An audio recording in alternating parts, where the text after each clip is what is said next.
Grind does. Win or go home. Ole Miss, Oregon. Lindsey Grind to Jaden Pone with a first pitch a little too tall.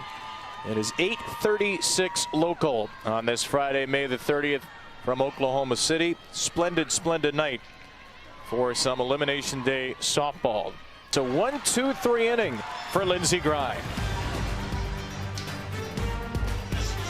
The NCAA Women's College World Series is presented by Capital One. What's in your wallet? And in part by Liberty Mutual Insurance. Only pay for what you need. Stealing on the first pitch. Went to third on a foul out to first. And I love this quote from the movie Air, which I heard Taylor talk about. The team was inspired by one of the rules of Nike, which is, of course, an Oregon-based company. We are on offense all the time. That's how they think. And it's how they won the Big Ten and got to 53-9. Well, and I think, too, just their coaching staff really feeling comfortable in their roles the past couple of years. And Sydney Romero being a current player as a professional in Athletes Unlimited, being able to be in the dugout and talk to the hitters right before they go on deck, get in their mind, talk about their plan.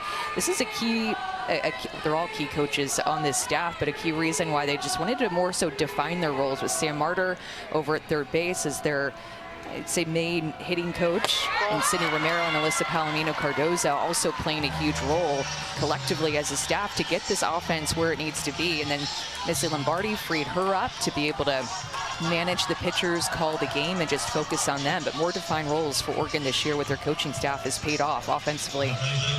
That is Alyssa. We saw one of three multi-time All-Americans on the staff. She's over at first. Sam Martyr down at third. 4-pitch walk started the inning for Emma Cox. And Katie Flannery swings through strike one. You know, just because you're a good coach, player, doesn't mean you'll be a good coach. But the three coaches under Missy Lombardi here were not just good players. They were great players. They were great power hitters as well. Flannery pops up a bunt. That's the second popped bunt out of the game as Yamas crashed out.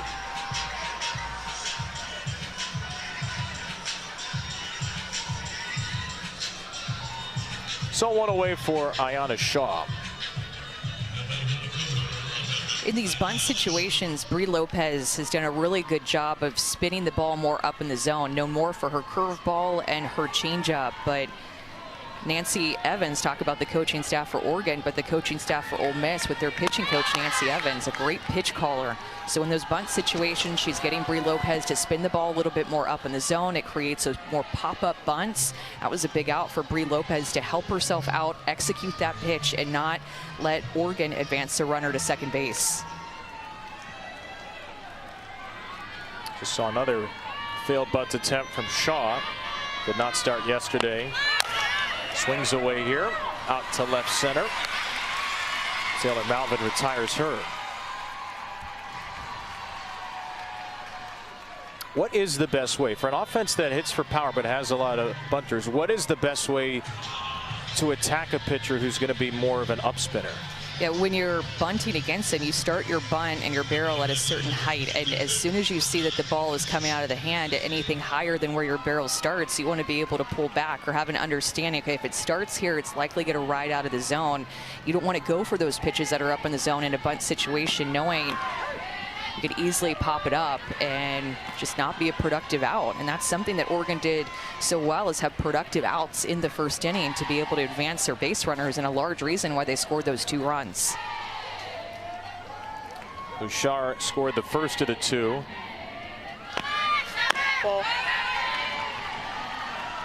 Ball and a strike for Kai.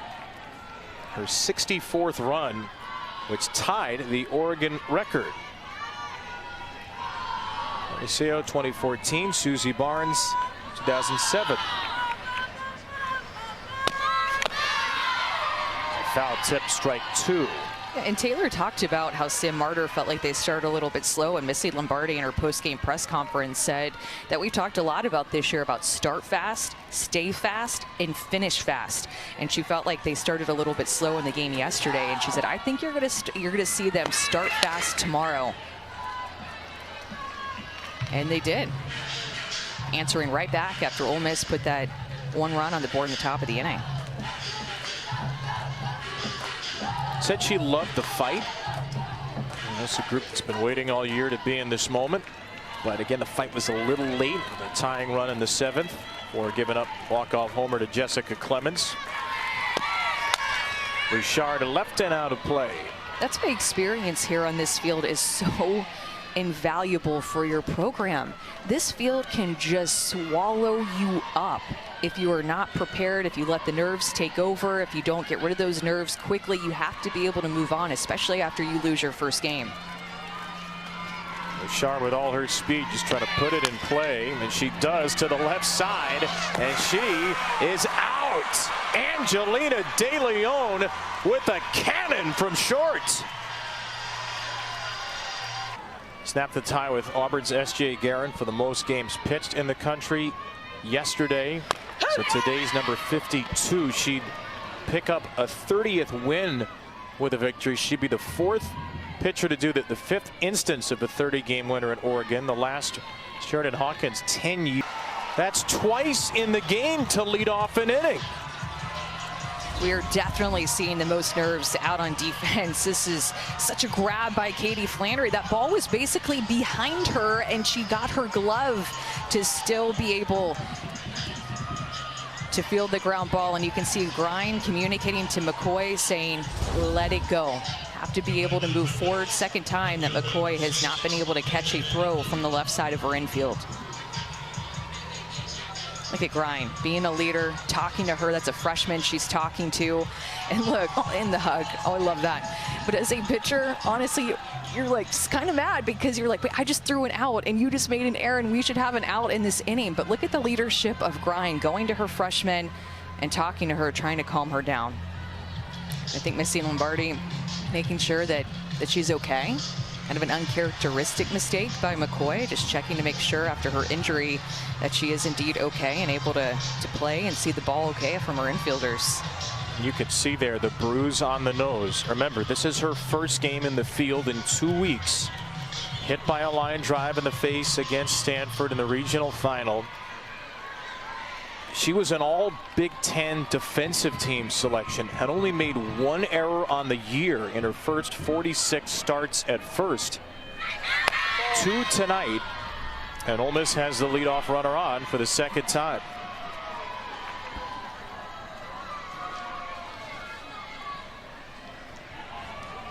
Pone was the first base runner to reach on an error. And Pone drops down a bunt. Flannery from a knee, not in time to first. That's a bunt base hit for the all-SEC left fielder. And the Rebels have the first 2 on. We talked about bunting off of Brie Lopez and her going more up in the zone, trying to get the pop-up. And Lindsey Grind, a rise ball pitcher, and Pone able to get the top of the ball to put it down. And then use her speed to get down the line. Kind of a push bunt, too. Flannery is so quick over at third base, but you could see from that side angle that Pone, knowing that Flannery was going to charge hard in a bunt situation, tried to push it past her, and Flannery still got it. Made a really athletic play to field it through on her knees. The ruling on the field was the runner was safe at first base. Oregon is challenging that ruling. The previous play is under further review. Marty Abzushin informing us it's the first Oregon challenge. Teams have 2 challenges per game. Starting in the 6th inning, you can call for a crew chief review. See if Missy has a case.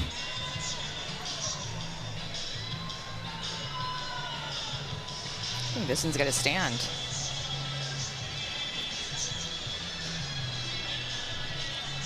It's Jones, the second baseman, covering. And that's not enough to overturn, I'm fairly certain. Yeah, I think that this one will stay as is, personally.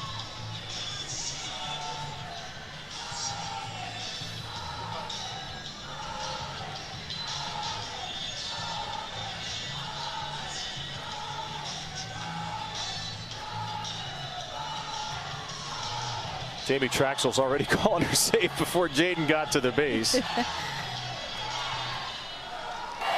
After review, the ruling on first is upheld. The runner is safe. That is Oregon's first challenge of the ball game.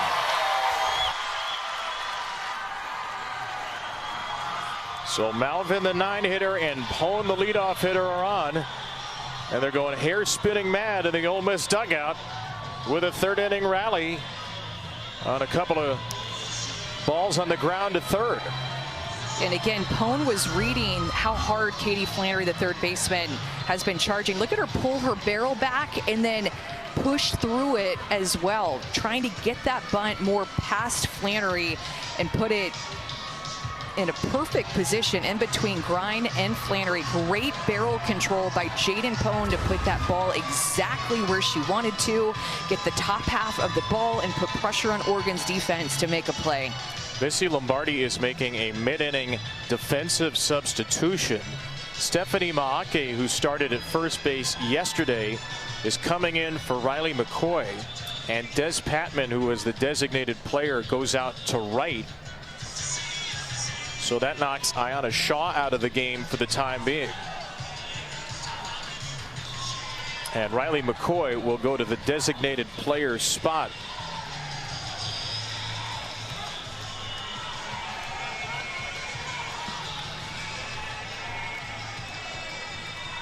Two errors by McCoy, and then after the ensuing bunt single, she moves out of the field, stays in the lineup against Maake in the 9 spot for Shaw, and Patman goes into the field to play right.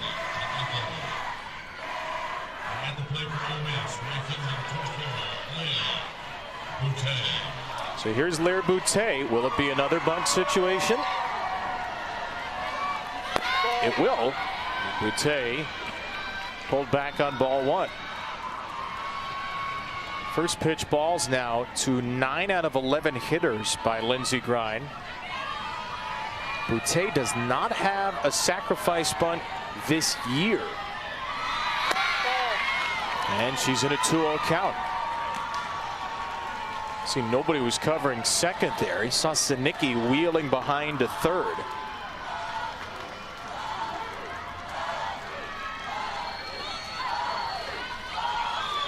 Malvin and Pone, very good runners. Boutte takes a strike. Throw through from Cox is a little late. Emma Cox has such a beautiful throw down to second base, and she is so quick. Throws from her knees. Her transfer is so quick. Glove goes to bare hand, quickly gets the ball to her throwing hand. I mean, her throw is so beautiful. 3-1 count now on Lair Boutte. Cox trying to pump her pitcher up. Freshman, the latest in a strong line of Oregon catchers. Boutte not bunting anymore, and she's in a full count. Actually ran through the ball, or ran through the box, showing a slap. Trying to get the ball on the ground and try to advance these runners. 3-2.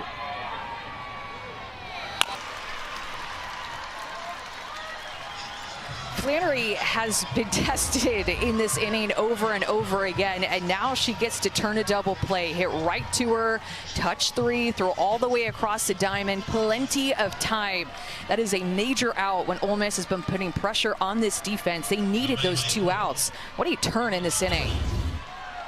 Pone, the only runner now at second, and here's Aaliyah Binford, their RBI leader.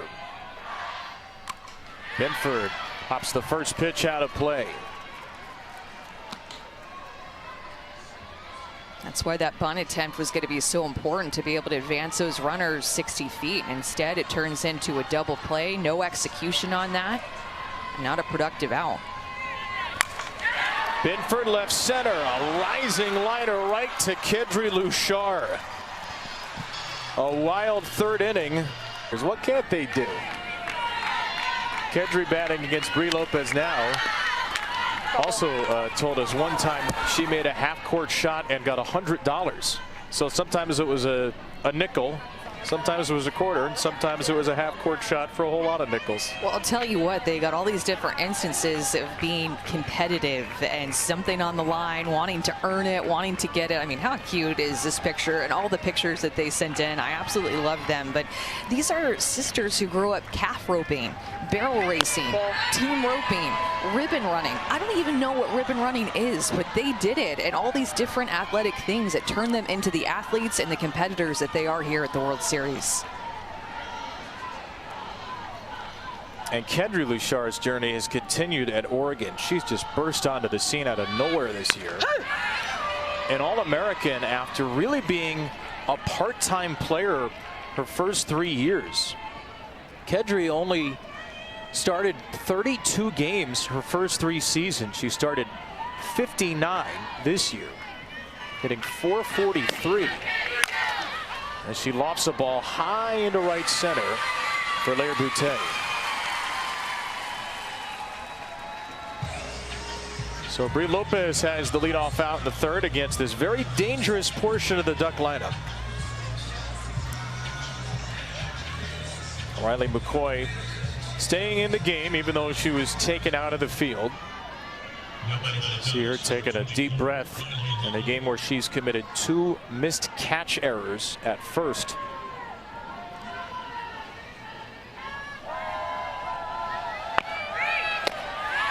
Really aggressive early in the count. This is a hitter who has really worked to get everything that she's gotten. She wasn't a starter in travel ball with Mike Stith's Batbusters team. We've heard a lot about them. A lot of players end up here at the World Series. Mike Stith, one of the best travel ball coaches in the country, and that Batbuster organization. And so she wanted to come in and prove what she can do and put in the hard work. She has been so coachable, Sam Marder told us, always there, always working on her craft.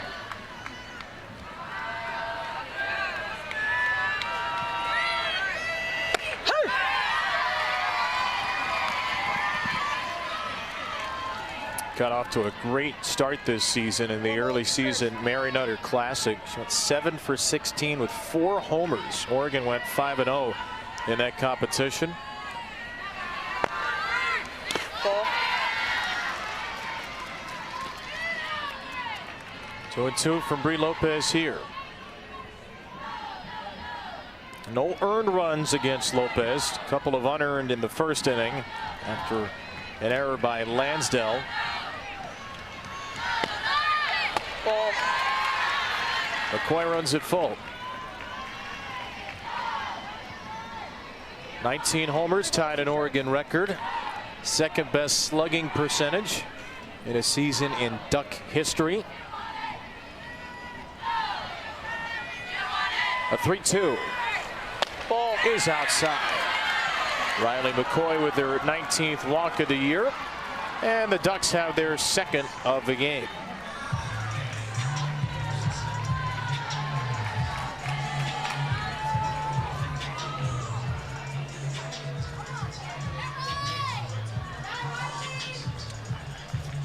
Now here's Paige Sinicki, who singled, stole a base, and scored. And that first inning, senior from Henderson.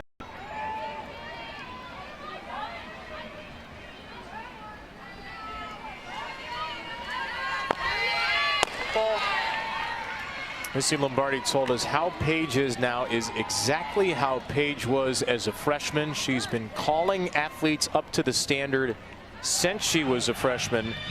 There are some of her career accolades.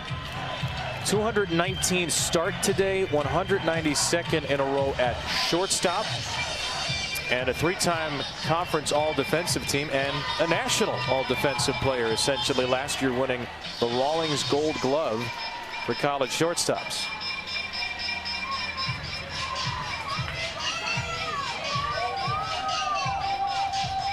And when she was in 8th grade, she would travel to play with the Corona Angels with Marty Tyson.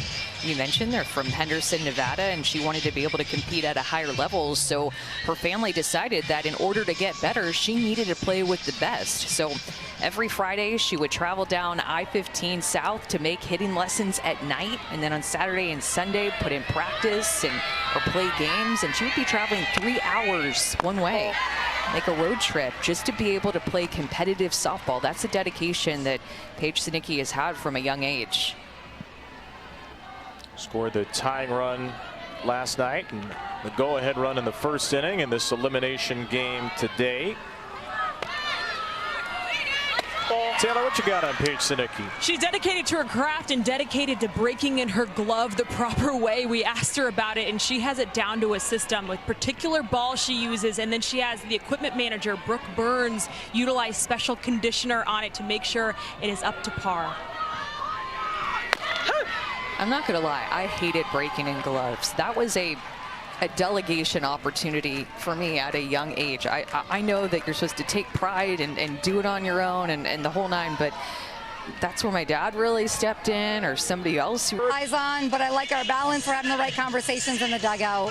What was the key for Brie Lopez to get out of the inning there with runners on second and third? Just attack the zone. You know, I think she's got to work ahead a little bit more than she's doing. She's had some big pitches and big moments to be able to put some balls to get some outs, but she's got to work ahead a little bit more and attack the zone. Thank you, Coach. Kevin? Taylor, thank you. And what a third inning escape that was for Brie Lopez. Yes, and especially going up against Des Patman with the strikeout, the off-speed curveball, who had 2 RBIs off of her in the at-bat prior to that, and then getting Kaylin Jones an easy pop-up on the first pitch to Lansdale. Something that Jamie Traxel had said about Brie Lopez earlier, she is like the water that you can skip a rock across 10 times. That is how calm, cool, and collected that Brie Lopez is in the circle in those big moments. Hasn't given up an earned run today, keeps her team within 1 in this elimination game.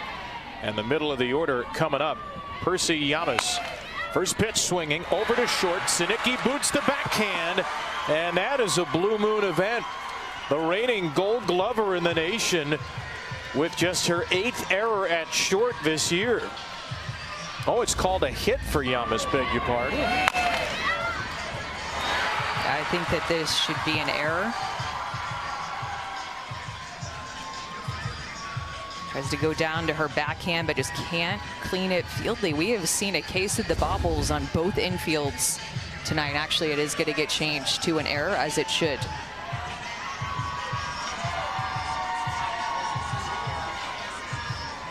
That's 3 out of 4 innings that have started with an Oregon error. This was the 3rd best defense by fielding percentage in the country. Came into the game with 29 errors in 62 games, and they've already made 3.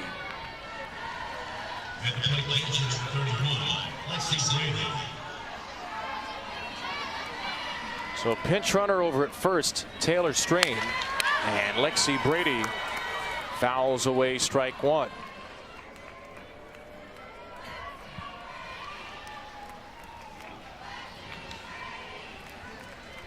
Big moment here for one of the big batters in Ole Miss history.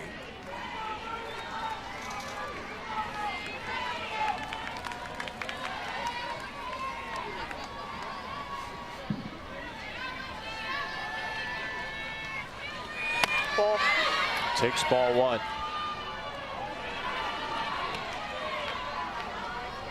No swing on the appeal down to first. Lexi Brady, the 5th most home runs in Ole Miss history in her career, 34, a single season record, 17 this year. And chases strike 2 from Lindsey Grine. That's where that drop ball can be so effective, because you're trying to see something down in the zone with her rise ball. You don't want to chase up, and then you see something down, get excited to hit it, and then it falls off the table with her drop.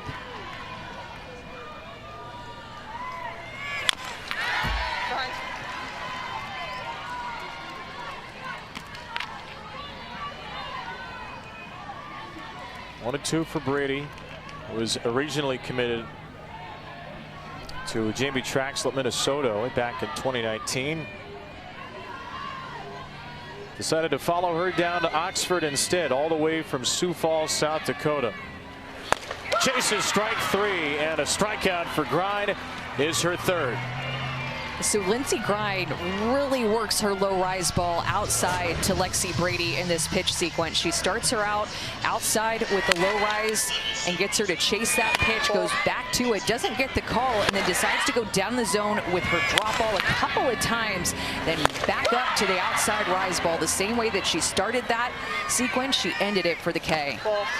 In the dirt to Mackenzie Pickens. That skips away, and the pinch runner Strain takes second on Grind's second wild pitch.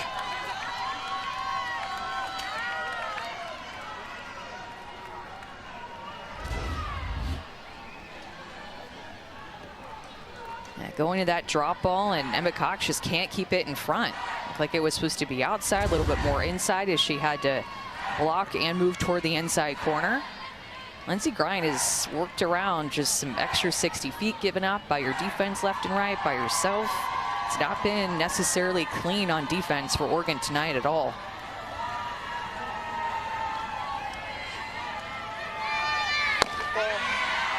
That was her 8th wild pitch of the NCAA tournament alone. She came into the game 3-0 with a 2.96 ERA, but she's been erratic at times. Couple of hit batters, 8 wild pitches. And now 3-0 to the freshman Mackenzie Pickens.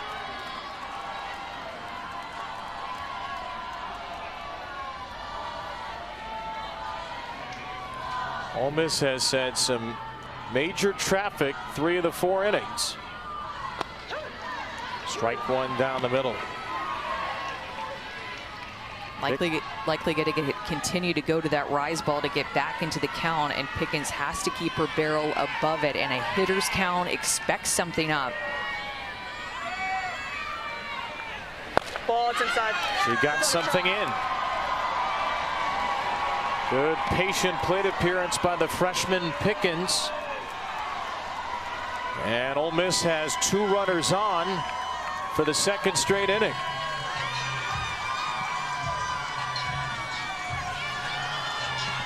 Grind's first walk of the game, and Missy Lombardi has spent a lot of time in the circle today. She'll make a 4th inning visit.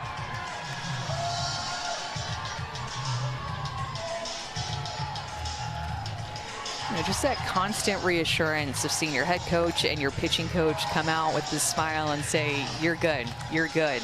It's what you want to hear as a pitcher. You never get tired of hearing it, no matter the moment or the situation. Never? It doesn't ever get old? Never gets old. What don't you want to hear your coach say? Throw strikes. Throw strikes? You're good is okay. Throw strikes? Oh yeah, throw strikes. Like, yeah, that's what I'm trying to do out here. Again, 3 errors have hampered the night for Grant. 3 errors by her defense behind her. And here's a pinch hitter for Ole Miss. It'll be Taylor Roman. Roman just a 294 on base percentage, but 7 of her 12 hits have gone for extra bases. She bats for Ashton Lansdale. 2 on, 1 out. Roman taking a first pitch strike.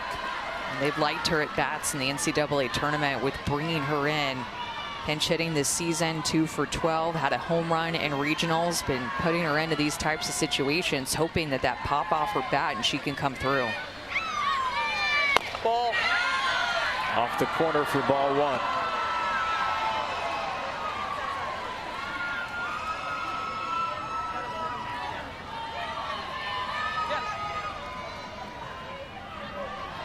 Transfer from Louisiana.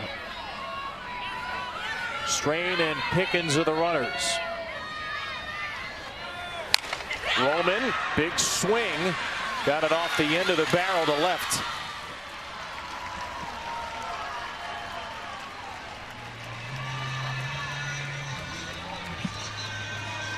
Could see the power potential, but Grind kept it off the sweet spot. A little bit out in front of it, and good swing just underneath it off the end of the bat. You saw the vibration of that barrel all the way down to her hand. Angelina De Leon now.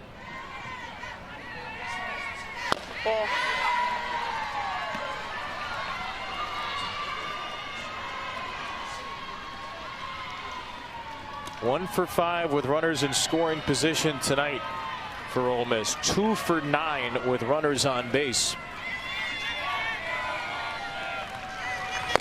De Leon rips right through a rise. Just continuing to throw that rise ball through the zone. That pitch is spinning well. She's getting continued swings and misses off of it. It's been tough to barrel up. Remember, off of the rise ball, opponents hitting just 176. One of the 6 seniors in the Ole Miss lineup. Ready for a 1-1. Checks her swing. That ball hit her. That's a dead ball. It's 1-2. I just love the way that Grine is spinning her rise ball, working it outside at the knees, about mid-thigh height, and then being able to bring that pitch up and in on the hands. I think, okay, I'm going to see a rise ball outside, and then she brings it right back in to brush you off of the plate. Bryan a strike away from escaping this 4th inning jam. Went off speed, off the glove of Cox. Runners hold.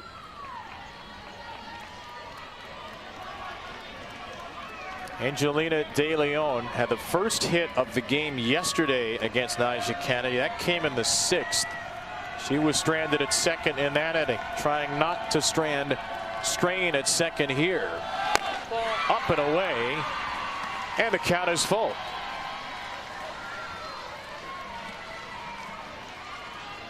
If you're De Leon, what are you looking here? Outside rise ball. That's what she's been going to against these right-handed hitters. Runners will be moving on 3-2, and it was an inside pitch towards foul.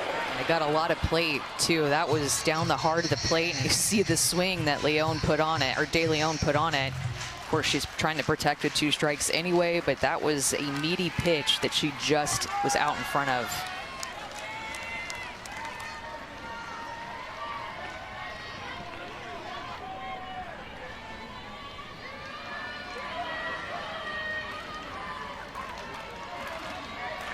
Can Grine avert disaster?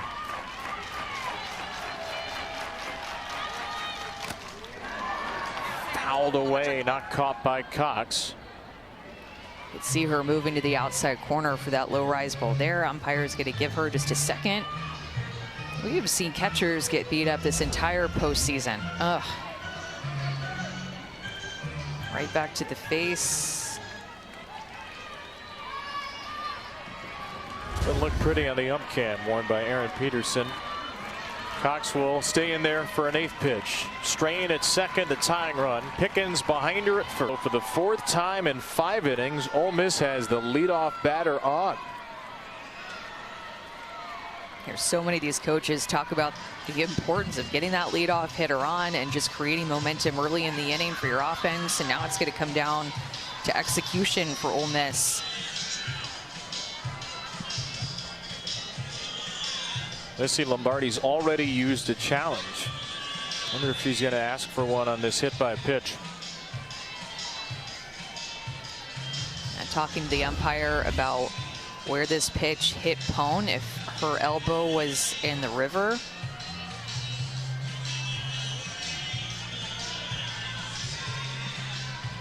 Happens quick. It is borderline river, though, that's for sure.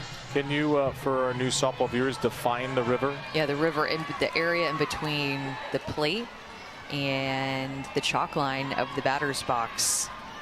So it's close, but Missy Lombardi chooses not to use a challenge. There's Boutte looking for her first sack bunt of the year. She'll get it. Tried for one in the 3rd. Ended up not getting the bunt down, grounding into a double play. Here, she advances the tying run to second. She's limping off the field. Remember, she had an opportunity too in her last at bat to put down a sack bunt and didn't do it. Hit into a double play, so wasting no time. First pitch she sees, gets that bunt down. Good execution.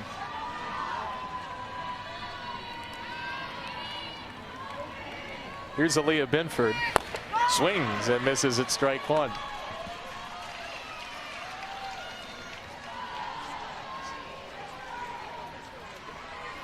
Binford, great start yesterday. 6 innings of an unearned run. She's 0 for 5 at the plate. She's hit the ball hard a couple of times, though.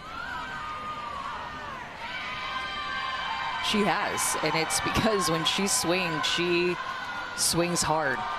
She does not hold back. She goes all in. Has made some hard contact here, nothing to show for it. 0-1 pitch. Binford has twice batted tonight with Pone at second base. Lined out to short in the first, lined out to center in the third. Again, the all-time single season RBI leader in her only year at Ole Miss. And she rips this one just foul. My goodness. 4 home runs in the tournament for Binford, tied for the most among any player in the field. A couple of years ago had a season-ending torn cartilage and meniscus injury at Baylor. Last year came back, led them to within 1 game of the World Series. Now here she is at Ole Miss, leading them to the World Series. Can she deliver the big hit? A little ground ball poked to right. That's Jones for the out. Pone is at third, but there are 2 away again.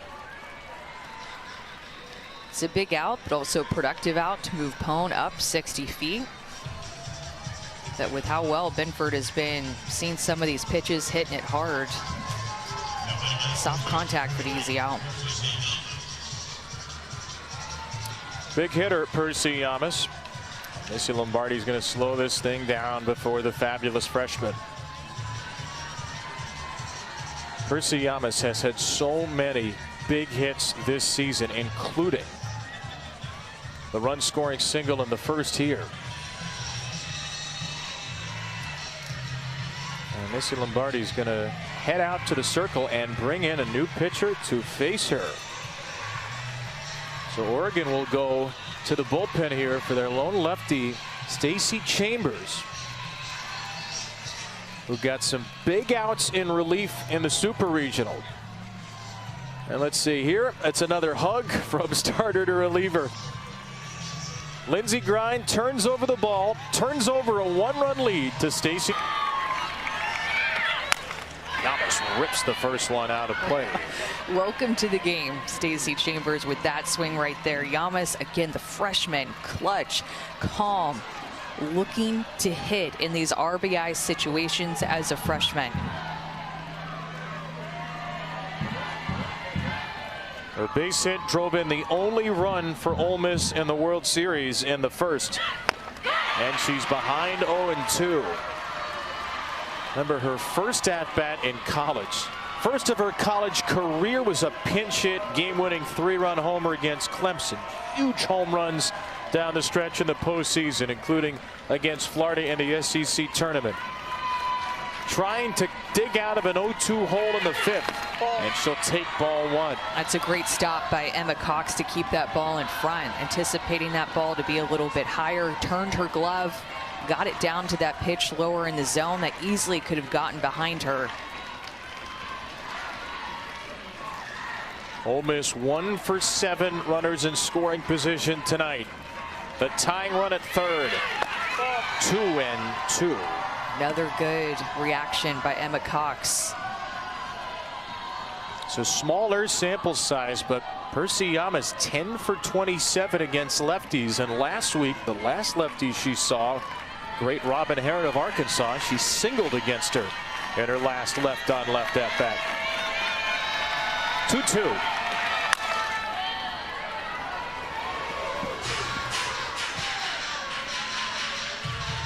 And Stacy Chambers likes to go to that changeup. It's her second most used pitch behind her curveball, but Yamas on these swings are a little bit behind her speed right now. So if you throw that changeup, you have to be careful.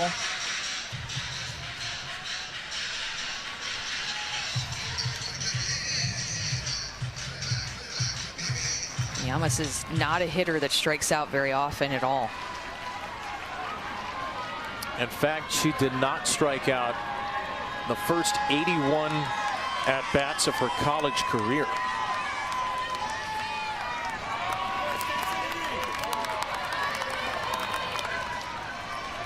To Sinecki, who's had a terrific night at the plate. Her 20th bunt single of the year in the first, stole second, scored a run on a Des Patman single, then doubled in the third. And she shows bunt again. Lexi Brady's wondering either where did that miss or was it an attempt, and it's ball 2. And the pinch runner Crescio out at second on 2-0.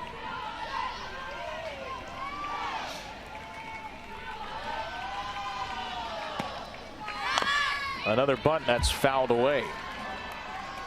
And Wachenio will use her rise ball a lot, as well as a screwball and a changeup, but a lot of upspin from Wachenio in a bunt situation. Just tough to get that down. Just a freshman, had an incredible start to the season. Just was piling up strikeouts, kind of came out of nowhere, caught the nation's attention right away with how well she was pitching. Inside and low to Sinicki.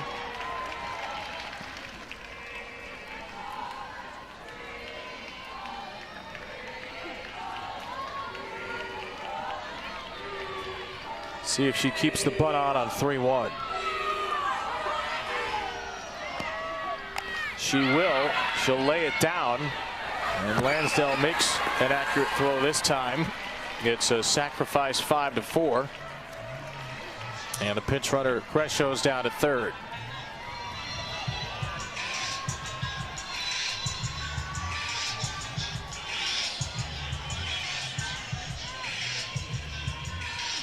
Another dugout dance party after the sac bunt for Sinicki.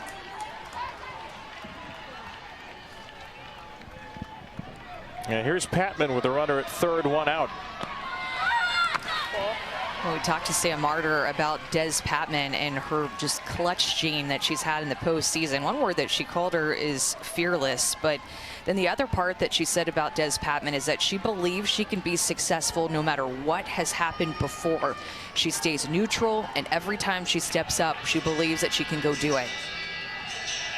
Here's Jamie Traxel after ball 1, maybe to make a defensive substitution. Nobody's up in the Ole Miss bullpen.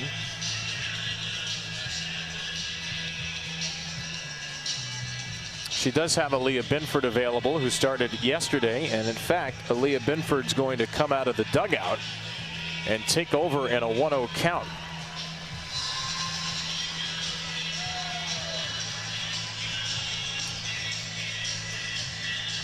All right, so Jamie Traxel did not like what she saw in just 6 pitches from the freshman Wachenio, and she'll turn it over to Binford, who pitched brilliantly against Texas Tech yesterday. 6 innings and only 1 unearned run.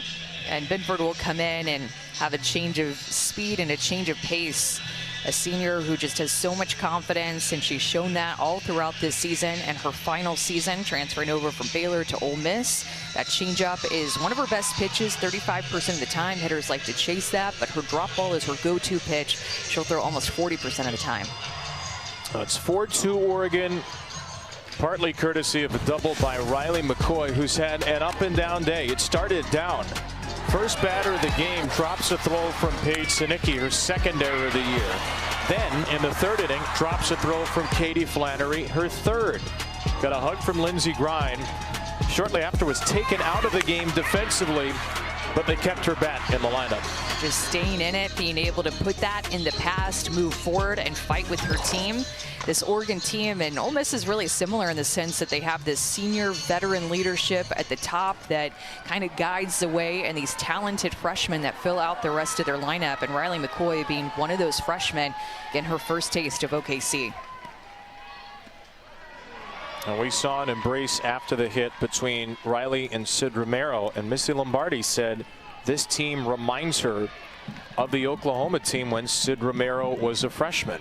It was a young group with some older key athletes that forced them to play at a high level.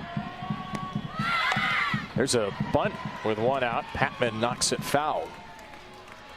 And a little squeeze play. Crescio was in motion on that.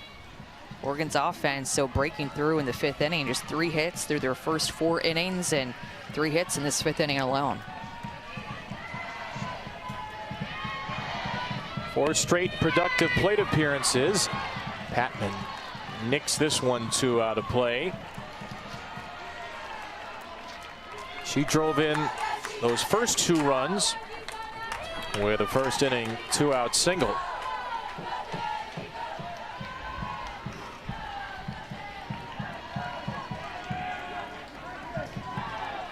You got to love to see this rally at the bottom of your order if you're Jamie Traxel.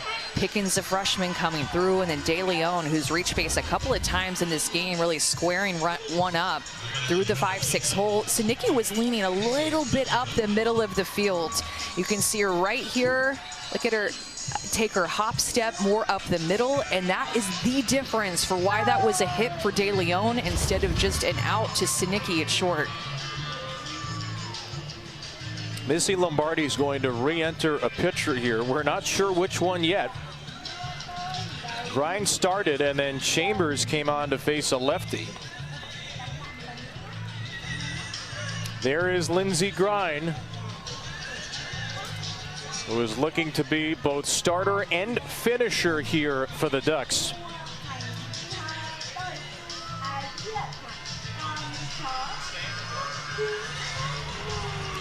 Through the first 79 pitches of the game, got the first 14 outs. And with a hug from Elise Sokolsky, she'll try to pick up the last 5. This is just such a big part of what makes our sport so special as Sokolsky exits this game, is that you have a chance as a pitcher to start a game and come back in. You have to stay on the ready, understanding that it's not like college baseball. It's not like MLB that once you're out, you're out. You have to stay ready. You have to stay engaged. And now you have an opportunity to close the game that you started.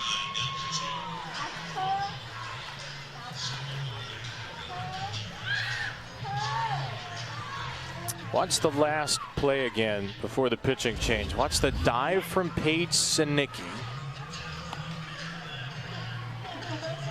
Been leaning to the left, goes diving to the right. It's a little worse for the wear after.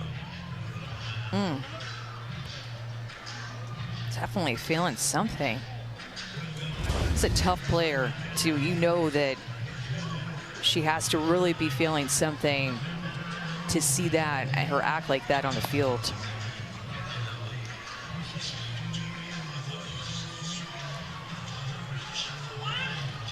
Over 200 consecutive starts and 192 of those at shortstop. Idolized Derek Jeter growing up, would practice those kinds of plays all the time with her dad. Made a lot of great plays this year. That ground ball was just past the diving Sinicki from De Leon. And the Ole Miss fans have not lost the faith. Tying run with 1 out. Taylor Melvin. And kind of a cool story with Malvin, the 9-hole hitter here. Didn't play a lot in her first 2 years, but she said, I was raised to put your head down and go to work. And if you want something, you'll work for it. When asked why maybe she didn't transfer after not getting a lot of playing time in her first 2 years. This year, though, has been really successful. She said, I put my head down. I went to work. I could have easily transferred, but it's just so much bigger than softball. It's a mindset to me. Been that way my whole life. Through travel ball, always an underdog. I wasn't an everyday starter in travel ball as well. But she said, my success this year is because of what I went through the past 2 years. Yeah, I didn't get what I wanted for 2 years, but I worked so hard under Tate Whitley, followed her everywhere around to be able to get the playing time here and make it to the World Series.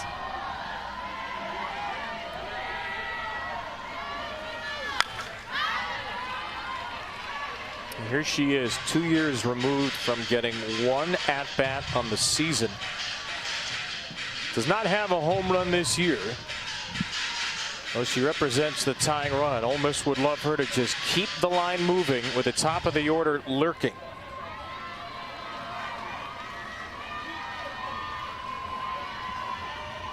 She reached on an error by the first baseman at the time, McCoy, her only at-bat. Still 2-2. She said this one thing that really stuck with me, but she said, I wanted to be a leader on and off the field. And if that had to be an off the field leader the last couple of years, then that's what it was. But she was determined to be a leader even when she wasn't getting the playing time that she wanted.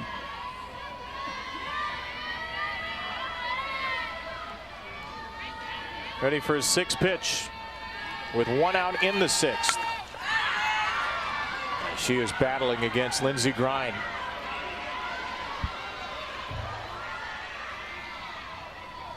Just 8 for 35 runners in scoring position on the year. She struggled somewhat down the stretch, was the leadoff hitter much of the year, but has put together some good at-bats here at the World Series, including a hit against Nyjah Kennedy yesterday. Grine's 7th pitch to Malvin. 5-2 Oregon lead. A chopper out of play. Just fouling off pitches, looking for a mistake, doing whatever she can to make Lindsey Grine work in this at bat, wear her down a little bit, knowing the leadoff hitter of Pone's on deck. Where do you think the finishing spot could be for Grine? I try to go up and in with the rise ball in her hands, with the way she's leaning out, trying to slap these outside pitches. Goes down and away again, gets the strikeout, swinging, 2 down. You know when Lindsey Grine is popping her hand to her glove that she is just in a groove. A fierce competitor. Missy Lombardi says she bows up and loves to compete. She sticks to the outside corner, works it about a ball off the plate, makes Malvin reach, but she can't reach far enough for that pitch. That is pitching. Look at Grine, fired up to get that out. 2 down, 2 on. A little Lushar looper from Kedry, her 2nd hit in 2 innings. Yeah, and they've been playing this shift on Kedry Lushar this entire game. Look at where Lair Boutte is playing, the right fielder. She's playing basically in right center field, opens up a huge area in right field for that ball to fall.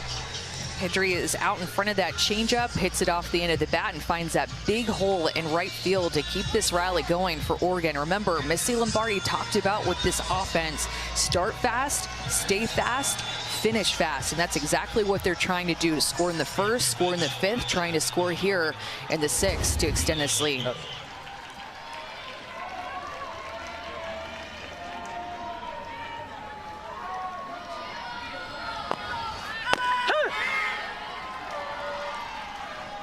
So you got Kyle Lushar at 3rd, 59 steals.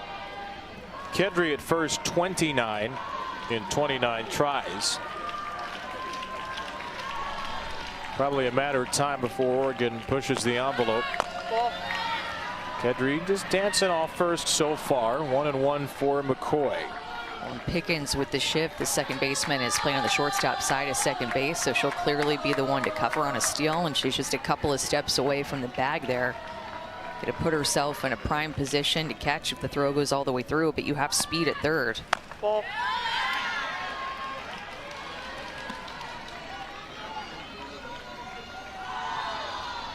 RBI double in the 5th for the 2nd team All-American McCoy.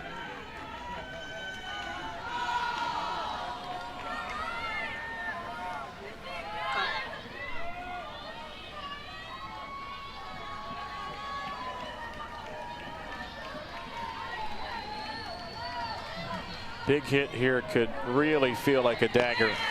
Ball.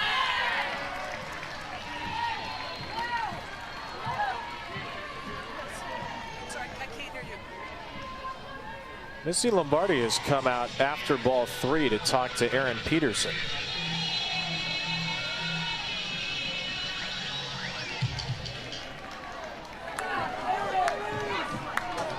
And whatever happened there, it's still 3-1.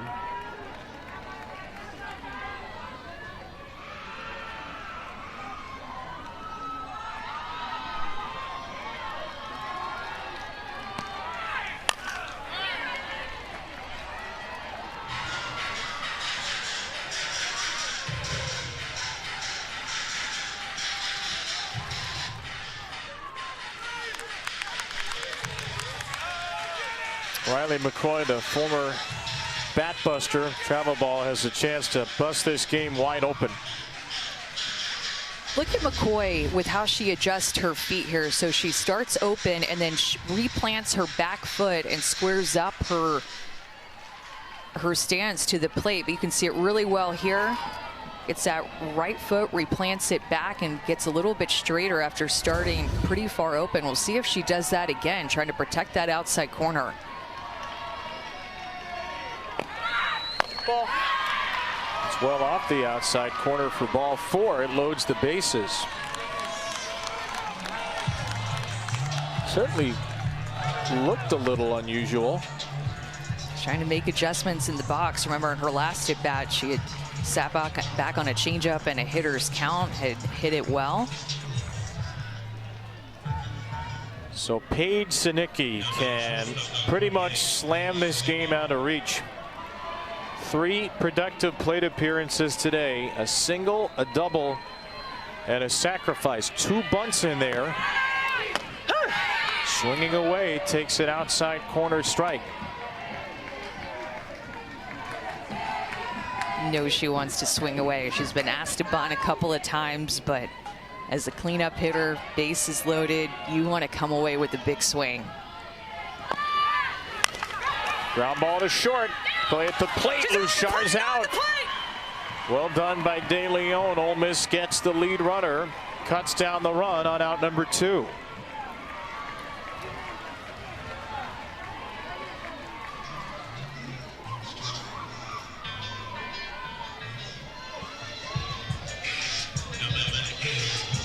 Remember, Binford got out of a bases loaded 1-out jam yesterday against Texas Tech in the 4th inning. Did give up a run, but limited the damage on a double play.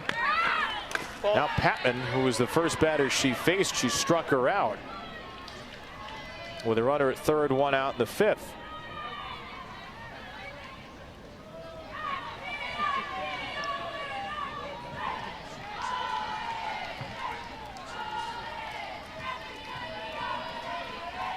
Binford is going to bat in the top half of the 7th. And Ole Miss will have a fighting chance if she can get Patman.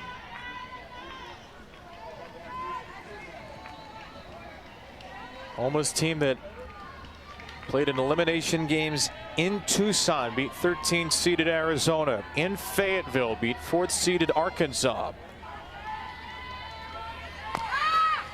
Swing and a miss by Patman.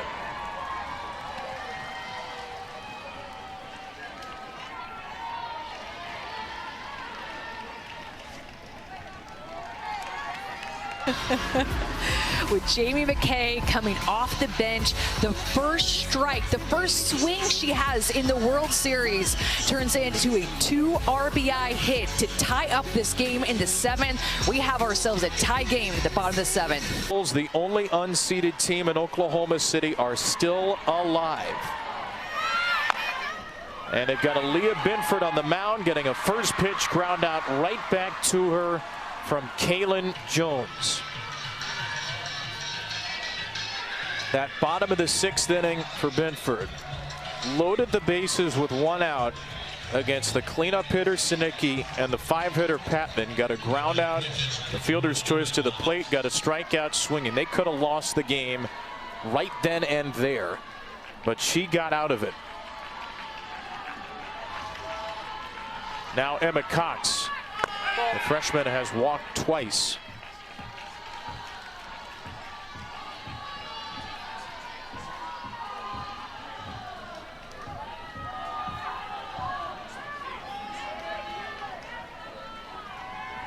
One-0 pitch.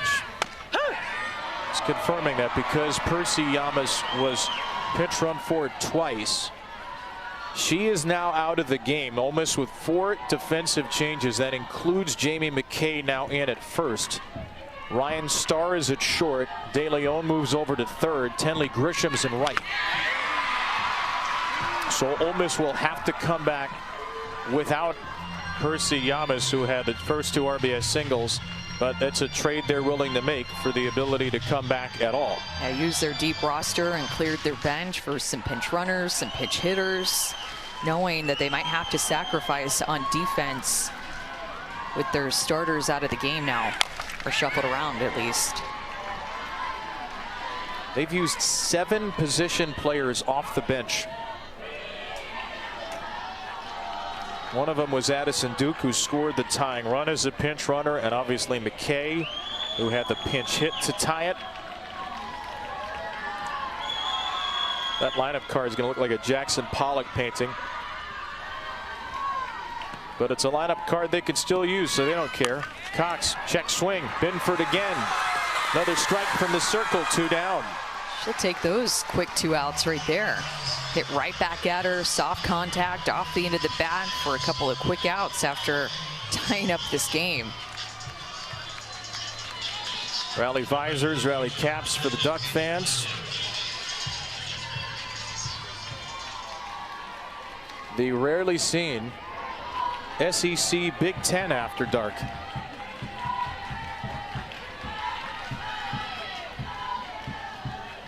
Katie Flannery.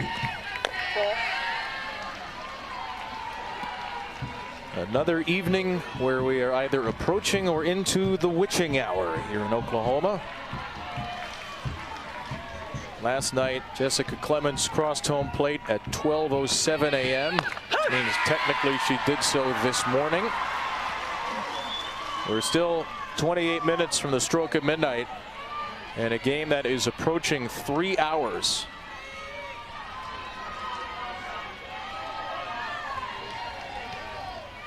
Ball. 2-1 to Flannery. And in the couple of years that I wasn't playing here in the World Series, I remember staying up late, watching these Women's College World Series games deep into the night, trying to keep my eyes open, being locked into these exact games. Ball.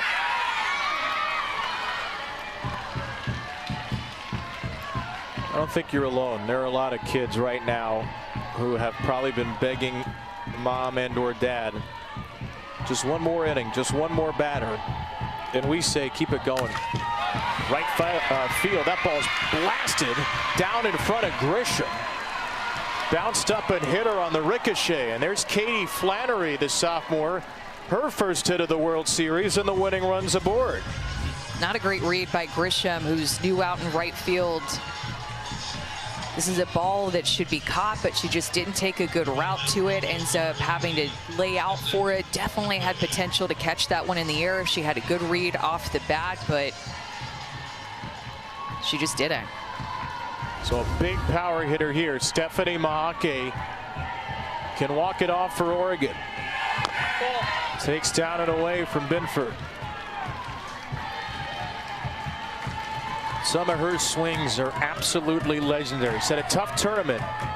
But this is a young woman who hit a 300-foot homer at the Mary Nutter.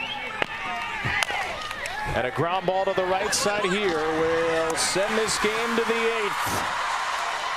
Mom and Dad, let them stay up one more inning. At least one more inning. Aaliyah Binford, relief ace. Evan Brown, Amanda Scarborough here in the booth. Taylor McGregor on the field, our outstanding ESPN crew. Another late night in Oklahoma City. And it's all in the hands of Lindsey Grine, who threw the first 4 2/3 and then re-entered with 1 out in the 6th. And Ole Miss has taken a lot of good at-bats against her. 0-2 for Malvin. They have, and Sokolsky can't come back into this game, and honestly she just has struggled a little bit. So if Oregon does indeed move on, gonna have to take that into consideration. Puts a lot of pressure on Green. They've used Stacey Chambers and had to bring Lindsey Grime back into this game, and she has thrown the bulk of the load here at OKC. Chop to the left side. Flannery hoses down Malvin. That's only the 2nd time today Ole Miss has not had the leadoff runner on base. The 2nd and the 8th innings. That's a heck of a first out, because Jaden Pone has been a thorny leadoff hitter to deal with. Reached on an error, bunt single, hit by pitch. Ball, it's out. The second Ole Miss player ever to be named first team All-SEC. Kylan Becker did it twice. And Pone has bounced back nicely from a tough tournament this evening. The tops of these lineups for both teams have really stepped up. Pone is a leadoff hitter. Kailu Shar is leadoff hitter. On the other side, the majority of the runs scored have been scored with the 1 through 5 hitters on both sides. Finding different ways to get on. A lot of seniors that are at the top of the orders. Talked about the seniors at the beginning of the game, an elimination game, how important they would be, how important they've been to these programs to get them here to the Women's College World Series.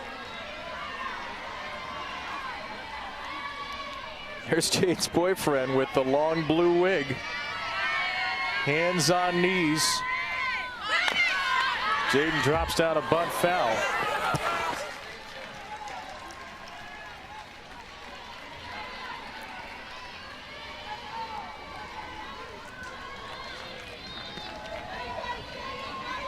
There he is. There's Keyshawn. The leader of the blue rally wig craze and the shark fin. That's become a big part of Ole Miss athletics these days. Strike 3. Pone is frozen. Lindsey Grind has retired the first 2 in the 8th. Just paints the outside corner against Pone, who has just continued to find ways to get on.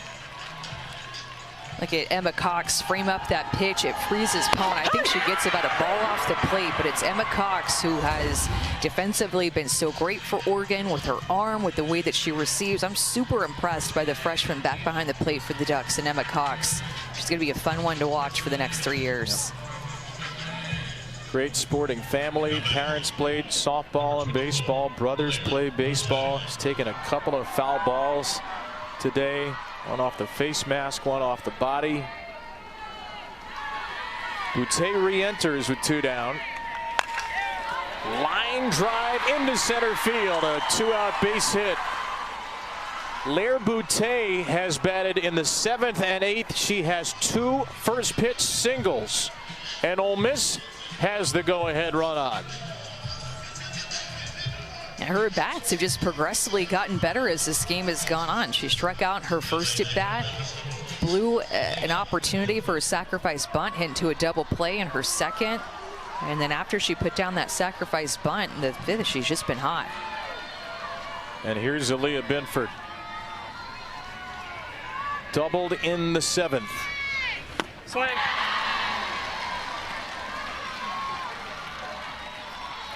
Yesterday, Amanda, Aaliyah Binford was asked about overcoming odds, said, we're going to do the same thing we've done all season. We've won the same amount of games as any team has here. I don't know why that's something that continues to be said. Kid who's taken the disrespect personally, but she grounds out here. Top of the Duck lineup, Luchar and Luchar with 1 to win. It's the top of the Oregon lineup. A couple of All-Americans behind the best base stealer in the country, Kailu Shar, who takes a strike from Aaliyah Binford. Talked about some defensive movement for Ole Miss, shuffling out their defense because of some substitutions late in the game and a couple of changes on the left side that you said last inning, but De Leon moving from short to third, and then Starr now going to be tested at shortstop with this speed. Reached on an error, grounded out to short, double off the third baseman's glove, infield single to first, and now a 1-1 count. Boutte re-entered. She's back in right. Aaliyah Binford, just an amazing, amazing week in the circle. 2 2/3 scoreless in relief after 6 innings and an unearned run yesterday. Luchar just sprints through the bag on what was a foul ball. It's 1-2. Ducks have 4 walk-off wins on the year, 2 of them in the tournament. You know about those if you've been following Oregon. Both walk-off hits from Des Patman to end this regional against Stanford, and then game 1 of Supers against Liberty. Patman's down in the 5 spot in the order here. Lushar, McCoy. 2-2 from Binford. Boy, this young woman in the circle, this is some competitor. The way she ended the Arkansas Super Regional, retired 16 of the final 17, 14 straight at one point. Strikes out Lushar. That ball was not in the dirt. Caught cleanly by Brady. And it's a strikeout, the 5th in relief for Binford. Goes back to her changeup again and gets Lushar to chase this pitch. This is a huge deal to keep her speed off of the base pass, and you just get to strike her on your own. Your defense doesn't even have to mess with her speed to put pressure on the defense to make a play. You're right, Kevin. I mean, the way that Binford has stepped up in the postseason in the NCAA tournament for Ole Miss has been so special to watch, even with the bat in her hands. Kedri Lushar to left. That will get out of play. But in the circle, she has just looked in command. And when we got a chance to talk to her on Wednesday, of the things that she told us stuck out to me. One is that I know who I am as a pitcher. She believes in her strength. She knows her strength. She pitches to her strengths. And then also, this quote stuck out to me. I am somebody who is going to get it done. She bets on herself and she believes in herself.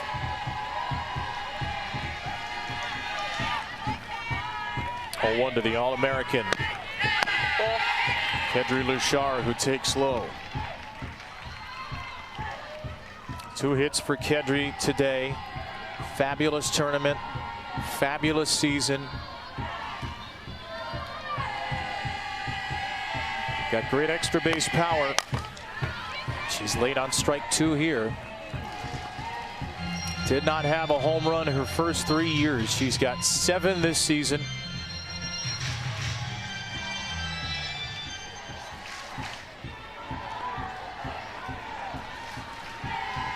One and 2 on a grounder. And Binford just shakes it off with a smile.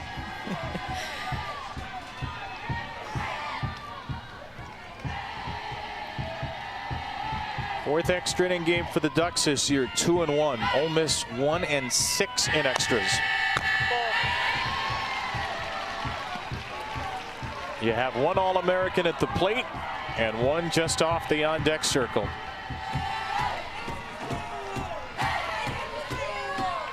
Riley McCoy lying in the weeds. And Kedri Lushar, like her sister, strikes out on a low changeup. Back-to-back Ks for Binford, who has 1 more hurdle to clear before a potential 9th inning. And we'll see how careful she is, because Ole Miss has been very careful with McCoy today, walking her twice with a double sandwiched in between. Hard and low for ball 1. How would you pitch Riley McCoy here? I'd go to my changeup early and often and stay down in the zone, just like she did with her drop ball, and just cannot elevate that pitch. Knees in below, trying to get her to ground out. Great looking pitch there for a strike on the outside corner. Remember, she did that change in her stance as the pitch was coming in her last AB. Haven't seen her do that in the first couple of pitches in this one, where she replanted her right foot.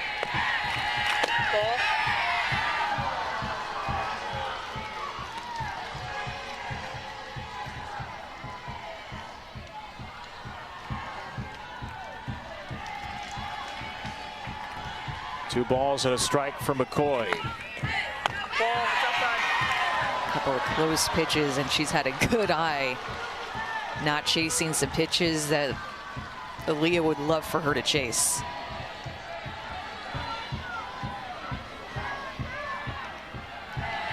Well, Binford gave her anything on 3-1.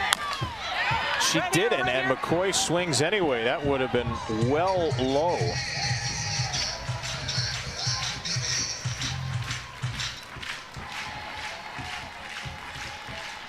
How will that alter the calculus for Aaliyah Binford?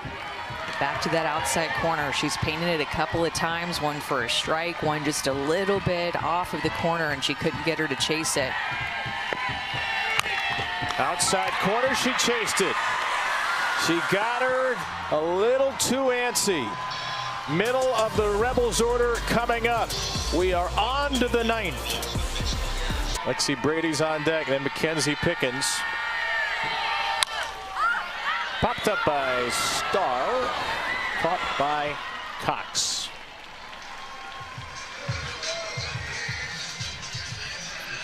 Take me into the mindset of Lindsey Grind, of the Oregon players right now. You've blown a lead. You're trying to just hang in there. What are they thinking? That you have the last say and that you have the last at bat. Play clean defense, put up a 0, and have the last word as a home team. Try to walk off this game.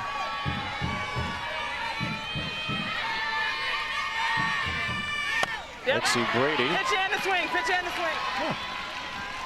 Take your pick. You know, and it's a longer game too. I mean, we've been at this for 3.5 hours now, and as a player, I really think you just lose all sense of time. Like, you have no idea how long the game has actually been.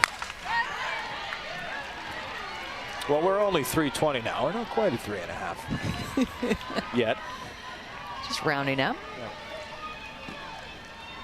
But it has been an unusually long game. 3.5 hours is never usual, but particularly in the pitch clock era, we've seen game times be slashed the last couple of years. Ole Miss yesterday played a 1-0 game that was over in 1:51. So again, we're working on now 3:21 tonight.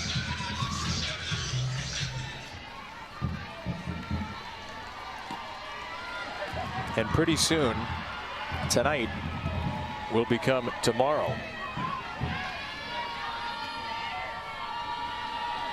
0-2 for the big hitter Brady.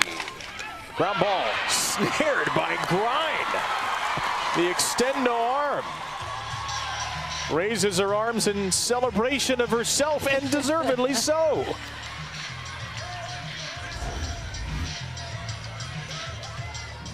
Gets on her in a hurry. I don't know if Jones would have been there to be able to grab it. She likely would have got there with her speed over at second base, Jones, but if Grind can shorten that hit and the throw, then she'll take it.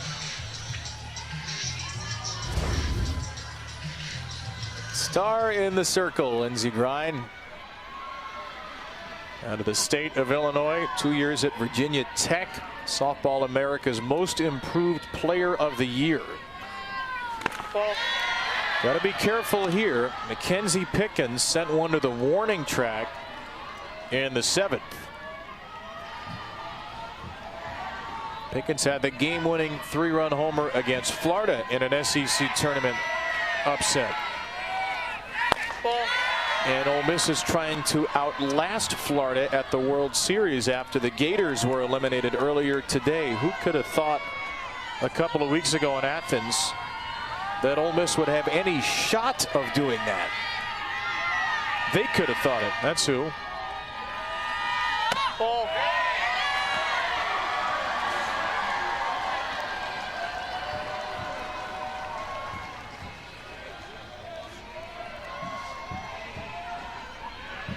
Green light, any chance?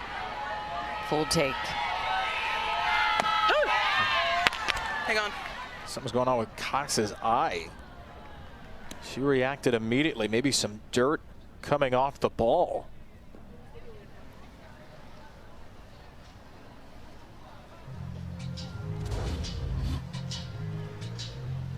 Oh. Wow. Right into her eyes. So many pieces of it, too.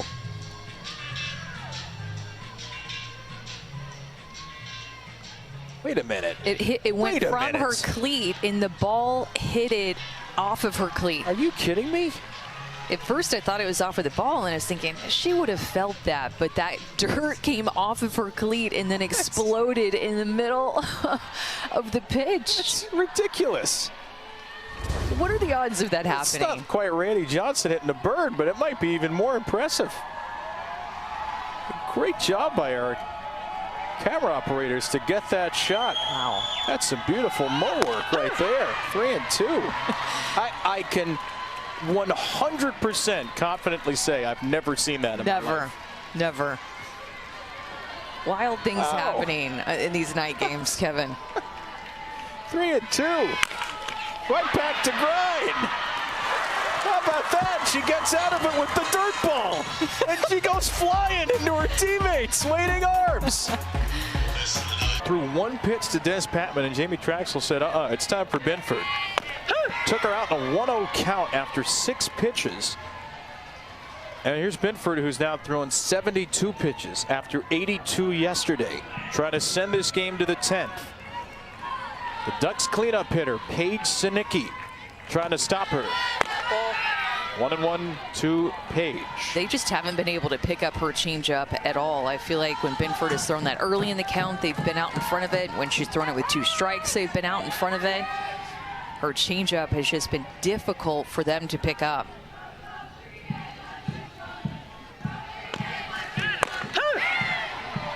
Sinicki didn't even seem like she was interested in swing. Yeah, that was one right down the heart of the plate, too, to get that second strike and work ahead to a hitter's count.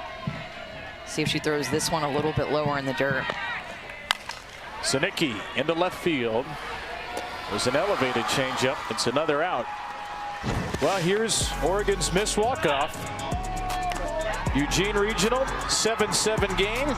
Game 7.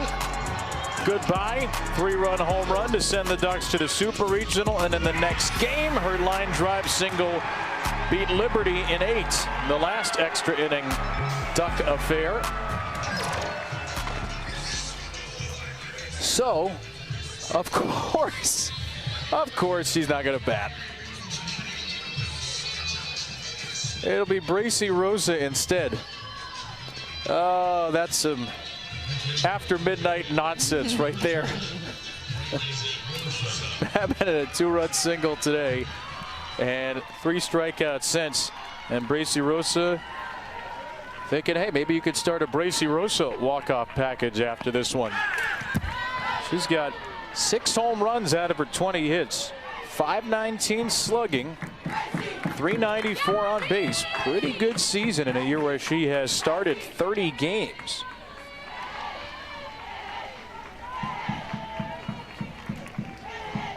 The solemnity of the Duck fan. The stands are angry this morning, my friends.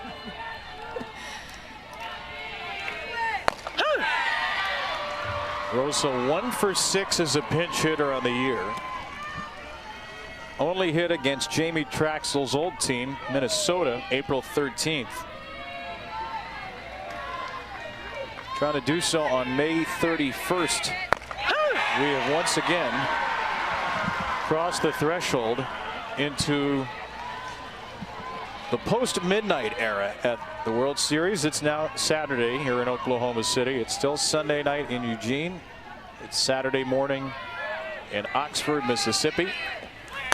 Swing and a miss. Down goes Rosa. It's like Binford's throwing 2 different types of changeups. One change will just stay through the zone and float through like a changeup, and then another one serves as kind of like an off-speed drop ball where she gets on top of it and it just falls off the table. The off-speed drop ball, that pitch has been the one that Oregon has been so far out in front of. They are just not picking it up at all out of her hand. She struck out 3 of the last 5. What is it that they're not seeing? How are they having such a hard time with this? I think it's both of her drop and that off-speed drop are over the top spin, and it's just very difficult to pick up what speed that is coming out of her hand. Getting caught in between, thinking that the changeup is 67 that she's throwing there, thinking that the drop ball is at times 58. I mean, they just cannot get on time with anything that she's throwing right now. Kaylin Jones has a base hit. That's that one that will just stay up out of her hand, and then she'll be able to expand the zone down with that off-speed drop ball. Jones just a single home run on the year. Drove in the Ducks' last run in the 5th. And pops this one into the crowd. Where it is misplayed by a gentleman in a Nike shirt. Good effort, though. Got to go for it. Kind of looks like a young Robbie Hummel. Robbie, though, much better hands.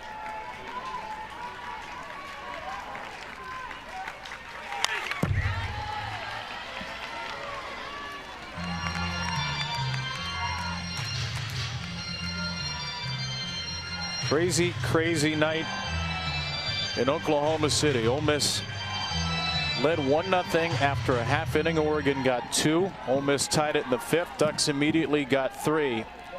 And then Ole Miss scored 3 in the 7th to tie it. And here we are in the bottom of the 9th. 2-2 for Jones. Ball is low. And you know, too, when you're going up against Aaliyah, that it's going to be all down. That she doesn't really throw a rise ball, doesn't throw a fastball up out of the zone to change her eye level. She is all down, down, down, down. Oh, foul ball off of Lexi Brady.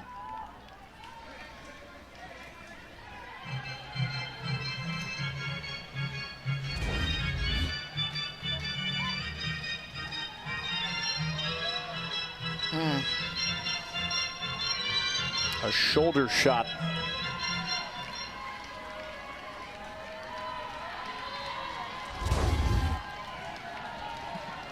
Kaylin Jones is at the best at-bats against Benford. She'll see an 8th pitch. And she'll pop it up. And we'll go to the 10th. Extra inning number 3. On this stage. Here's Jamie McKay, who's one of the big reasons we're here. Tied the game with a 2-out, 2 RBI pinch hit single in the 7th off of Lindsey Grine. 126 pitches by Lindsey Grine, who threw 96 in day 1 of the World Series. So we've given Aaliyah Benford her flowers, and rightfully so, and Lindsey Grine certainly deserves hers as well. In a span of a little more than 24 hours, Lindsey Grine has thrown 223 pitches. She's just been awesome. Giving up some runs, but remember, Oregon made 3 errors earlier, so Lindsey Grine's pitch count climbed a little bit too high earlier because of some uncharacteristic mistakes from the nation's 3rd best defense by fielding percentage. Bottom 3 in the Ole Miss lineup here, and she strikes out McKay to kick off the 10th. I haven't seen a ton of off speed from Lindsey Grine, and her changeup is just about 8 or 9 miles an hour slower than her harder stuff, but that's it right there. Great pitch, moves down and away from McKay. Ole Miss has been seeing her a lot, obviously, in this game. Maybe start seeing that changeup a little bit more to give them a different look, as they've been on time a lot with their hard stuff. Since the McKay tying single, Grine has retired 8 out of 9. And she's thrown 6 first pitch strikes in that span. She's only gone a 1-3 ball count in the last 3 innings. Seems to be growing stronger as the game goes on. A career high now 8 2/3 as she's ahead of De Leon 0-2. We just have 2 competitive pitchers going at it in this game who just are not giving in to these long innings, and these hitters having a lot of looks off of them. Continuing to mix. swing. There's a swing by De Leon. There's another strikeout. Lindsey Grine 132 pitches and still feeling it. Going to her off-speed pitch again. So back-to-back strikeouts on an off-speed pitch. That one in the dirt. De Leon way out in front. And you have 2 phenomenal pitch callers, with Missy Lombardi calling pitches for Lindsey Grine for Oregon, and then Nancy Evans calling pitches right now for Aaliyah Benford for Ole Miss. Look at her continue to go to this off-speed pitch over and over again late in this game. It's like she's turned into a new pitcher, 100+ pitches deep. Like the confidence that she's throwing that pitch with. Pitch she only throws 7% of the time. Missy Lombardi keeps going back there. She buries a harder drop ball, 1-1.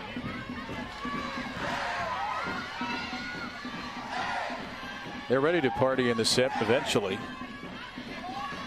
Wait all night if they have to. No, it's been a tough day in Oxford and Eugene. Both baseball teams, which were regional hosts, were upset in their respective regionals. Ole Miss, the 10 seed, lost to Murray State. Oregon, the 12 seed, lost very controversially to Utah Valley. There was a play at the plate in that game where Oregon scored. Their runner Anson Arose was ruled out after about a 10-minute review for malicious contact against the catcher. Led to an ejection from the game. So Oregon baseball and Ole Miss baseball suffered some heartbreakers, and one of these softball teams is going to suffer the ultimate heartbreaker. One will have the thrill of victory. 3-2. Malvin. Ground ball to short. Too tall for Sinicki. Taylor Malvin has her first hit of the night. Such a good job of using the ground against a rise ball pitcher. You know you're going to get something up, get in the top half, and just driving it to the ground. Sinicki, a smaller statured shortstop. She's just about 5'3", so she jumps and reaches as far as she can, but it's just out of her reach. And the 9-hole Malvin, it's on board. Jaden Pone's going to bat for a 6th time. Ole Miss 6 for 22 with runners on base today. They're 3 for 13 runners in scoring position. Oregon's been a little better, 5 for 12.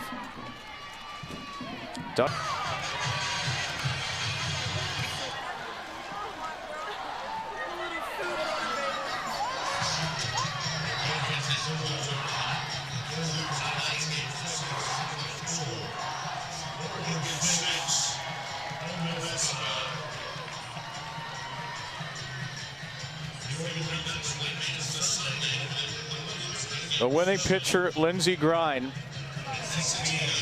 who has got to be exhausted beyond belief right now, through 9 1/3 innings and 144 pitches, and in a game where somebody has to be the losing pitcher. Aaliyah Binford gets a fate she didn't deserve after a superhuman couple of days in the circle and at the plate. Downstairs with Taylor.